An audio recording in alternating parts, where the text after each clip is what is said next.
Hello, my dearest friends. It's me, and it's been a little while since we've really had anything to do with this particular story, and that's because apparently there was a new piece, but I didn't see it. I want to specifically thank a YouTube user by the name Lady Angelica Art for posting the link to me, and I did see your link.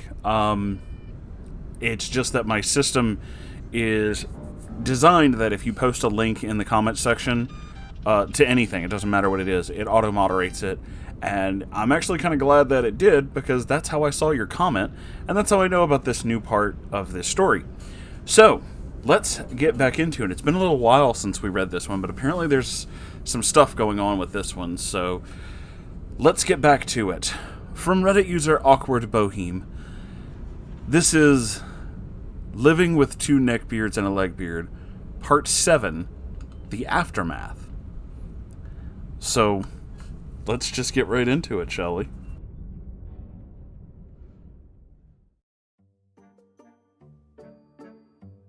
Hello again, Reddit peoples.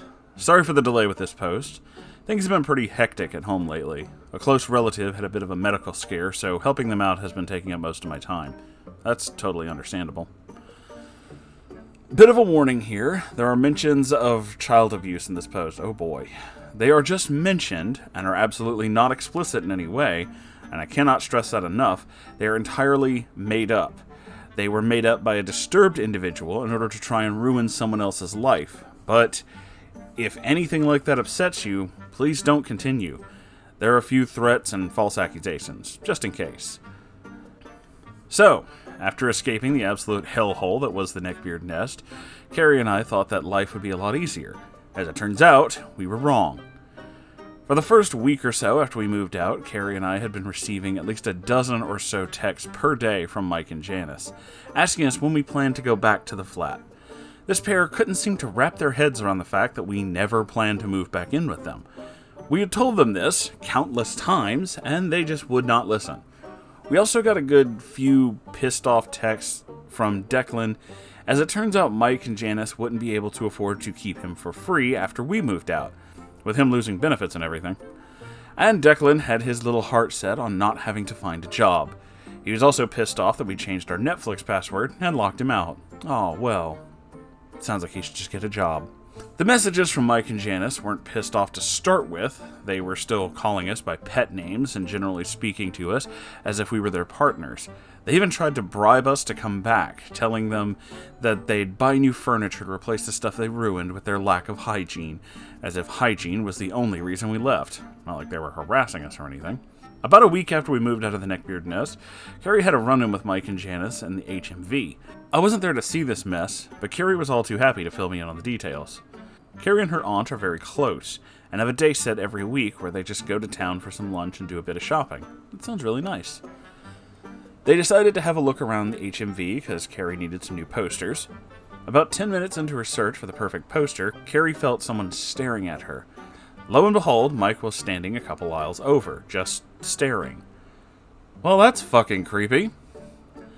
When he locked eyes with Carrie, he just kind of awkwardly waved. Carrie pretended that she hadn't seen him and immediately started talking to her aunt to avoid having to speak to him.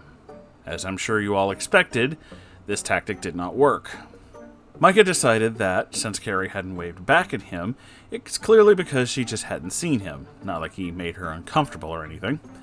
So he decided that the best course of action was to shout over to her to get her attention. Oh, lovely. Something along the lines of, "Alright, Head, how you keepin'?" Again, Carrie ignored him.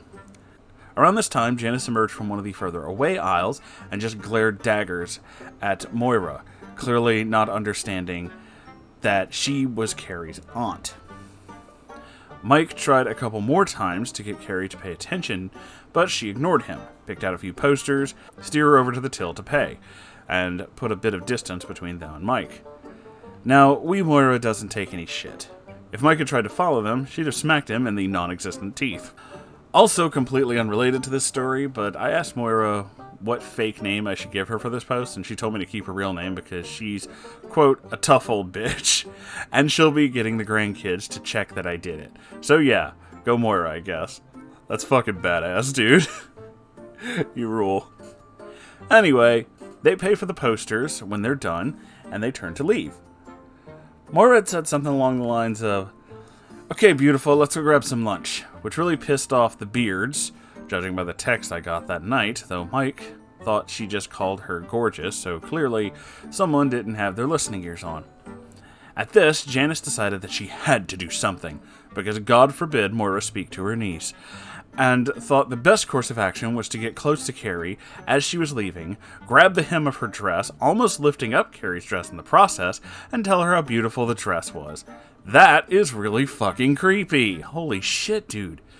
Carrie had been wearing a just above the knee-length dress, and since it was a nice day, opted not to wear leggings/tights underneath, because Janice almost flashed the entire shop. As you can imagine, Carrie and Moira were not happy.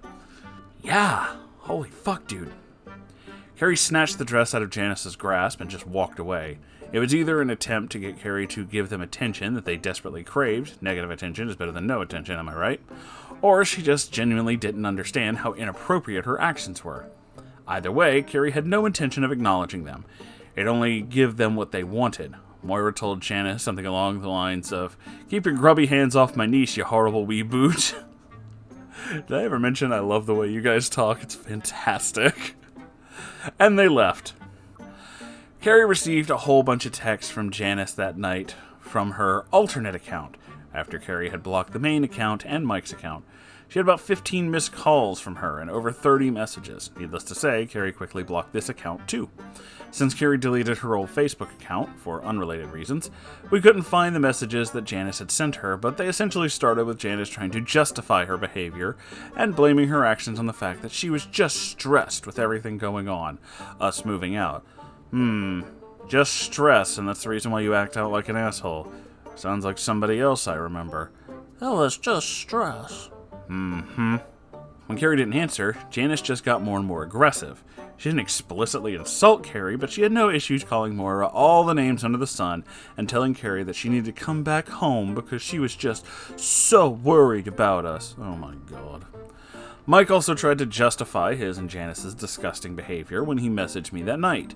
The only reason that I hadn't blocked Mike by this point was because we had to sort some stuff out about the flat, because our landlord was a bit of a dick. He messaged me regarding some things about the flat, but the next night I responded with one-word answers. The screenshots have been linked to this post, so you guys can read them all for yourselves if you want. Oh, and we will. If not, basically, he tried to act as if Carrie and I were in the wrong for being pissed off with them. Tried to call me a whole bunch of times. They were literally a few minutes apart. Clearly I wasn't going to pick up. And even went as far as threatening my dad. How fucking classy. This is where the warnings in the beginning really kick in. But again, I cannot stress this enough, no actual child abuse took place. These were just a bunch of lies that these horrible people had admitted are not true. And I will not be going into detail about what these wastes of oxygen said, but if this bothers you in the slightest, please don't read. So this is a bit of context because this was pretty much the Beards' focus after we moved out, and they decided to spread it everywhere to try and cause us hassle. My dad was accused of some disgusting things. Technically, he's my stepdad. Biological dad left before I was born. But he's raised me since I was a kid. He also has 3 kids from a previous marriage that he helped raise even after his divorce, as he should. I'm going to call the kids Lewis, Ilsa, and Grace. Lewis and Grace are really nice people, and I got on brilliantly with both of them, but Ilsa's always been something of a spoiled brat. I remember when I was about 6 or so, she told me that my dad wasn't my real dad, and that he was, quote-unquote, stuck raising me because my real dad had run away. Classy. She was 17 when she said that. Oh, so it's just extra. Not really important, but it shows what kind of person she is. Anyway, Ilsa had been caught stealing from her mother and was told that she was no longer welcome until she got herself in order. She ran crying to my dad for help with money, and he told her that he wasn't going to give her any more money. He was okay with babysitting her little boy, Simon, for her while she went to work, but he wasn't going to just give her money anymore. Ilsa was perfectly capable of working, and Dad wasn't exactly rich. This worked out for a few weeks until Ilsa decided she could not be bothered working and decided to try to steal from my mom's purse. She got caught, and Dad told her that he had enough and told her she could find someone else to babysit because he was done helping her. Ilsa decided to go to the police and accuse my dad of abusing her as a child. I have literally no idea how she went from being upset that she had been told she wouldn't be getting any more free babysitting to accusing someone of something so disgusting, but she went for it. She told a bunch of people about it, but nothing else was ever said about it for a good few weeks, until she got 2 of her cousins involved, and, because it was their word against Dad's, he was found guilty. Jesus. There's a whole lot of legal drama and stuff, but eventually Dad got out, though a lot of damage had already been done. This lot even had the audacity to laugh about how they screwed up my dad's life and bragged about the money they got. What a bunch of fucking assholes. They'd openly admitted that it wasn't true, and had asked their siblings to get involved in their lie, which they had refused because they're not scumbags. Also, I don't have a kid, but I imagine that if my dad had done what he was accused of, I'd never let my kid anywhere near him. Either Ilsa doesn't give a shit about her child, or she's full of shit. So why is this important? Because the Beards wanted to hurt Carrie and I from moving out, and figured the best way to do that would be go after my dad. He's like a second dad to Carrie as well. Not too long after I moved back in with my dad, the post started. Mike and Janice felt that it was their duty to take to Facebook and expose my dad. Janice had made several posts about how my dad had quote-unquote brainwashed me and kept referring to me as a quote-unquote sweet boy. This isn't unusual for Janice. Anyone that's more than a couple months younger than her is instantly a wee boy or wee girl. What a fucking creep. We blocked them pretty much everywhere online, so she decided to use this as a way to gain sympathy votes and started begging people to share her posts or message us for them to make sure that we're okay. Oh my god. Mike had decided to take another approach, and after sharing several posts about how child abusers should get the death sentence, making his opinions about my father and what he'd been accused of very clear, he decided that the best course of action was to announce my dad's name and address on Facebook posts. Wow, what an asshole. Thankfully, this was one of the only times we actually contacted the police, and they essentially told us that if Mike didn't take the post down, then we could pursue legal action. We passed this information on to Mike through a mutual friend, and he did take it down. We got really lucky, as the majority of people where we stay know that my dad did nothing wrong and had his back. Plus, any of Mike's friends that had threatened to do something didn't even live in the country, so we didn't have any hassle brought to the door. Around the time that all of the drama with Facebook posts was going on, both Mike and Declan had threatened to show up at my house with baseball bats, and I was an absolute nervous wreck. Jesus, yeah, I fucking bet. Not that I thought Mike would do anything, he's far too lazy for that, but honestly, I never knew what to expect with Declan. It got so bad that a friend of myself and Carrie's, Craig, decided to take it upon himself to message Declan about his behavior. Yes, he did swear at Declan, but Craig was always raised to be very confrontational. His parents weren't very nice, and he was, and still is, fiercely protective of his family and friends. The messages didn't really do much to deter Declan. He instead argued with Craig, and then wound up blocking him so Craig couldn't argue back. Declan had also decided to spread rumors that Craig's girlfriend was only with him because Declan, quote, didn't want her, and that he could snap his fingers and she'd jump at the chance to be with a real man. I'm sorry. I remember all the stuff that Declan did. This is the motherfucker that doesn't shower. That's a real man, is it? Okay. Because it's not like she has standards or a sense of smell. Well played. He went out of his way to try and noise Craig up. I'm guessing he was hoping that Craig would hit him so he could get him in trouble with the police. Thankfully, though, Craig didn't take the bait.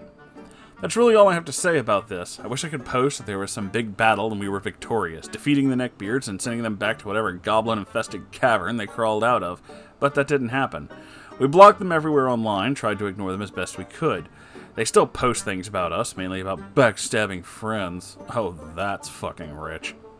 And continue to spread rumors about my father. This was mainly Declan. I think he was trying to impress Ilsa. But after a while, you just learn to block them out. There were a good few minor confrontations after the big fallout, and we'll still occasionally hear from mutuals that they've been bitching about us. Might make another post about these when I have more free time, not sure yet. Actually found out a few weeks ago that Declan is working at Tesco. He had to serve us at the till, and it bloody killed him to have to be civil with us. Guessing the job center wasn't kidding when they told him that he needed to find a job. I just feel bad for the people working with him. His hygiene hasn't improved at all. As far as Mike and Janice go, we haven't heard from or seen either of them for a good while, but I assume they're still living in the nuclear wasteland, pissing in bottles and neglecting the shower. That's horrible. As for myself and Carrie, we're living in a nice, clean, new flat, enjoying the Neckbeard/Legbeard free existence. There's a link to the screenshots below if anyone's interested. There should have been more, but I haven't had much time to myself to sort through them all, so they might be added in a future post, if I make one. I know this isn't the epic end to the tale that a lot of people might have been hoping for, but here it is. So, let's go through the, let's go through the pictures. Let's go through the screenshots, shall we? I'll appropriately add Neckbeard voices where applicable. Here we go. We saw Carrie in town yesterday, and she completely blanked us. You's pretending we don't exist anymore? Aye. Why? Jenna said she's sorry about yesterday. That's nice. That's all you have to say? Seriously? Missed call. Missed call. Look, I'm not angry, just answer. Janice is crying. She misses you. Not my problem. Shit. Well, she's crying because of you, so it is your problem. We're gonna talk and we're happy to let you come back. Oh my god. We're happy to let you come back. Like they're doing you a fucking favor. Jesus. Holy shit. Missed call. Missed call. Missed call. Answer your phone. I know you're awake. I could see you're active. It was fucking dress. Are me and Janice not allowed to be nice at Andy Morellum anymore? We miss you, Ken Carey. And missed call. Missed call. She didn't mind getting called gorgeous by that fucking skank in HMV.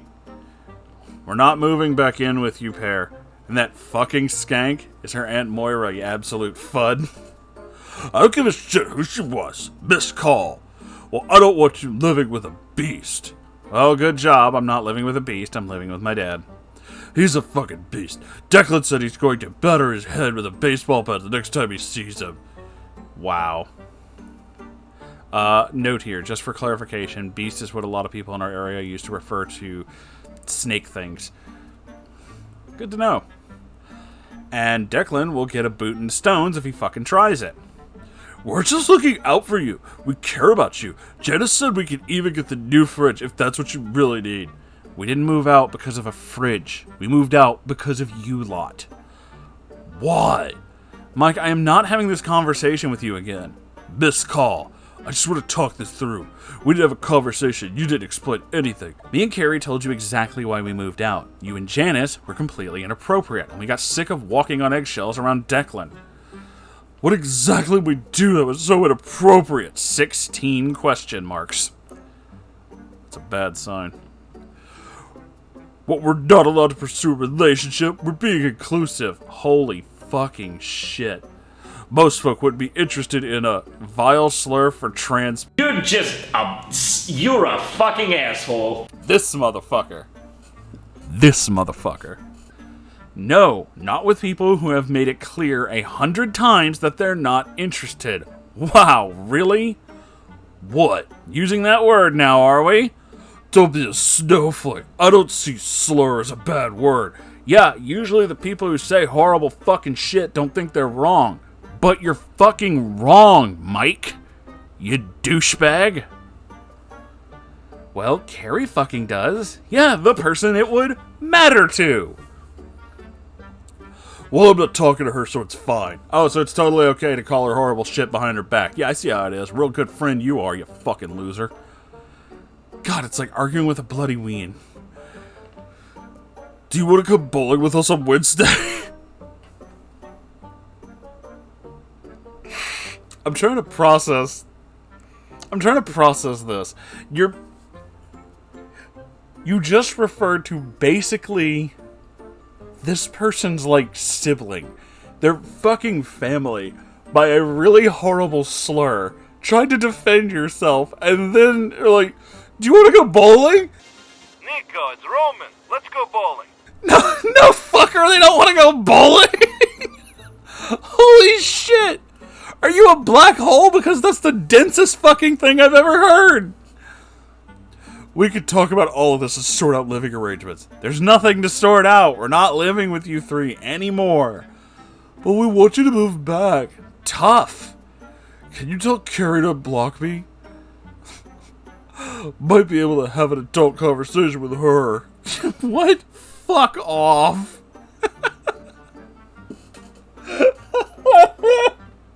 What the fuck kind of nonsense is this shit? Holy fucking shit. I can have an adult conversation with her. Motherfucker, they don't like you. Take the hint. Holy shit, dude. Holy shit. I can't even with this motherfucker. Now we have more screenshots. I assume this is the Declan and Craig, if I believe I remember the name is. Yes, Craig. I had to double check that. But yeah. Listen, mate, you need to give it a rest. R's an absolute state right now because of you, and I've fucking had it. He doesn't want anything to do with your brother. C doesn't want anything to do with your brother. Fucking pack it in with the threats. What are you gonna do about it? You are me dead. I'll kick you fucking head in. Mate, you couldn't hit water if you fell out of a fucking boat. Ooh. Clearly you've not heard enough about me then, little boy. Run along now. Oh my god, is he gonna RP:3 teleport behind you? Holy shit. Punching holes in BM's walls and doors doesn't count, Big Yin. Stay the fuck away from R and C and tell your arsehole of a brother that he better take those fucking posts about R's dad down. So here's the key. Apparently it had to be posted like a different part. These are Declan's messages to Craig. Yes. R is the OP. C is Carrie. BM is Beard's mom. RW, the R word spelled wrong, but still. Oh, isn't he just? Wow. Okay. Real fucking classy. Real fucking classy. Comprende, you fucking dick? Oh, you gonna defend a beast now? He isn't a beast, and you fucking know that. Just trying to impress B. Fucking pathetic. Me and my brother are gonna come to B's house tonight with baseball bats, and we'll see who the big man is then. You're threatening someone over something you know isn't true, and you say you're gonna show up armed to attack someone who's completely unarmed and literally didn't do anything. Yeah, no, we'll see who the big man is. It's really fucking obvious. It's not to impress B, it just doesn't want his best pal to stay with a perv. Oh yeah, big man, because you can't fight without a weapon. Thank you. You come near the house and they've been told to phone the police. Yeah, 'cause you're too scared to fight the both of us. Oh my god, he really is just like the edgiest boy. I keep waiting for, like, teleports behind you. Nothing personnel, kid. Holy shit. Not bad of the fucking pair of you come anywhere near.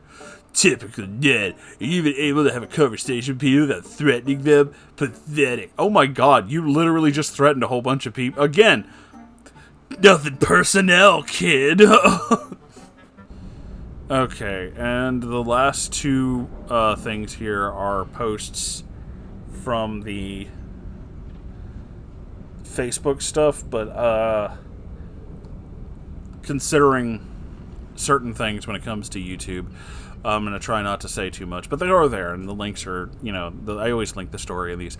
I also just want to point out, even though I'm not going to read all this, our wonderful OP here put, Janice starts all their posts with greetings, because apparently most other girls start with hi or hey guys, and you know, she's not like other girls. Oh my god.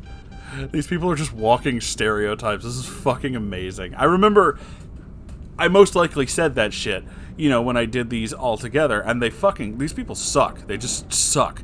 And I'm glad that our OP and Carrie are far away from these fucking douchebags.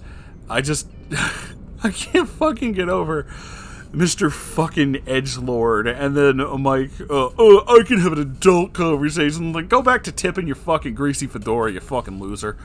You fucking douchebags aren't gonna do shit.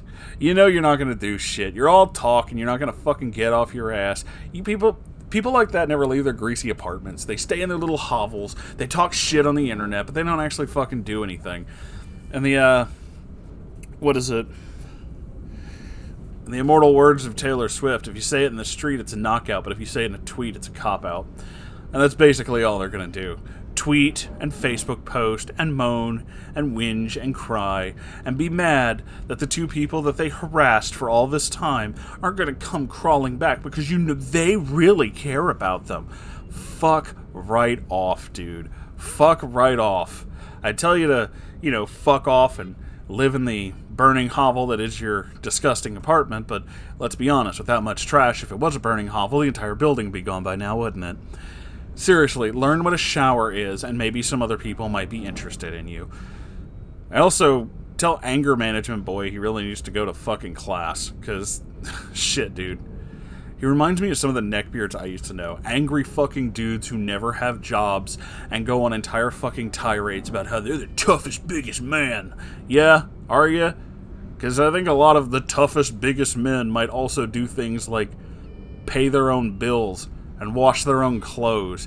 Seriously, I knew several of them who were like grown-ass men. I mean, within their, at the time I knew them, mid-20s, who didn't know how to use a fucking washing machine. How do you not understand how to use a washing machine? Sir, you have the internet. Learn. It's not difficult. Holy shit. I'm glad we got an ending to this, and if it helps, OP,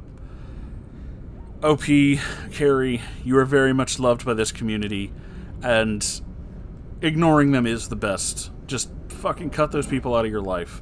Cut them out entirely. That's the thing that hurts them the most. They're gonna get all mad, they're gonna say a bunch of shit, but just not giving them an inch, that's gonna set them on fire. They're just not gonna be able to take it. So, yeah.